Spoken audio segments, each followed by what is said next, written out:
गुस्सा कि आखिरकार एक ऐसी अभिनेत्री जिसे खुद जो रोल ऐसे रोल करती हुई नजर आती है, अश्लील रोल करते हुए नजर आती है, वो कैसे एक रोल मॉडल बन सकती है। पूनम अभिनेत्री कैसे एक रोल मॉडल बन सकती है मंदोदरी का, क्योंकि मंदोदरी तो खुद एक ब्राह्मण परिवार से थी। रावण की जो है पतिव्रता पत्नी थी मंदोदरी, रावण के साथ दिखाई दी थी और बहुत ही बखूबी से उन्होंने अपना रोल अदा करते हुए नजर आई और बहुत चर्चाएं उनकी बनी रही। बाद में वो समर्थन करती है श्री रामचंद्र जी का, समझाती है काफ़ी मंदोदरी।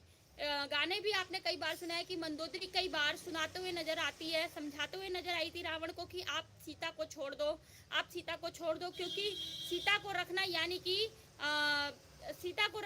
कि एक हम काल की बात कर सकते हैं कि उसे विनाश काल दिखाई दे रहा था मंदोदरी को। और रावण को लाख बार समझाने के बाद भी मंदोदरी के जो रावण है उसने उनकी बात नहीं मानी थी।